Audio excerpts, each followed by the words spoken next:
এই গিলাফটি তৈরি করা হয় রেশম ও তুলা দিয়ে এবং তাতে সুশোভিত থাকে কোরআনের আয়াত। ইসলামী নতুন বছরের চাঁদ দেখার সময় এই গিলাফ পরিবর্তনের আনুষ্ঠানিকতা পালন করা হয়।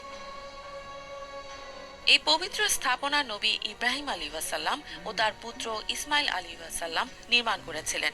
বাবা ও ছেলের আন্তরিক আবেগের জায়গা এই পবিত্র কাবাঘর, যেখানে প্রতি বছর মুসলিমরা হজের জন্য যাত্রা করেন। সময়ের পরিক্রমায় পবিত্র কাবা বহুবার সংস্কার করা হয়েছে।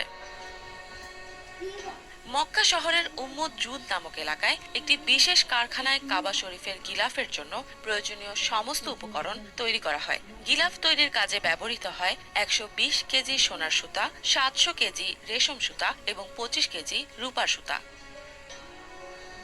প্রায় 11 মাস সময় নিয়ে নিখুঁত কারুকার্যে নতুন গিলাফটি তৈরি করা হয়েছে। গিলাফ তৈরির প্রক্রিয়াটি মোট 60টি ধাপে সম্পন্ন হয়। প্রথমে পানি পরিশোধন করা হয়, তারপর রেশম পরিষ্কার করা হয়, এরপর কালো রঙে রঞ্জন করা ও বয়নের কাজ শুরু হয়। তারপর তৈরি করা হয় কোরআনের আয়াতের জ্যামিতিক নকশা এবং পরে স্বর্ণ রূপার সুতার সূচিকর্মের চূড়ান্ত সংযোজন করা হয়। সবশেষে করা হয় পরীক্ষা নিরীক্ষা।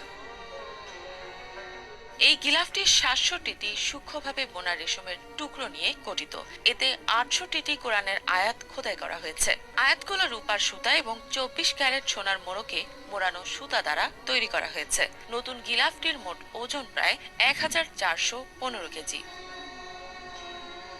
বিশেষভাবে তৈরি গিলাফে প্রতি মিটারে 10টি ধাপে মোট ৯,৯০০টি সুতা বসানো হয়। গিলাফের বাইরের কালো কাপড়ের উপর স্বর্ণালঙ্কিত রেশমের সুতার সাহায্যে দক্ষ কারিগররা ক্যালিগ্রাফি করেন। এরপর ঝাড়নিক কালি দিয়ে প্রথমে কাপড়ের উপর হরফের আউটলাইন তৈরি করা হয়। তারপর কারিগরদের নিপুণ হাতের ছোঁয়ায় হরফের ভেতরে মোটা রেশমের লাইন বসানো হয় এবং স্বর্ণের সুতার সাহায্যে বিশেষ কৌশলে হরফগুলোকে উজ্জ্বল ও প্রাণবন্ত করা হয়।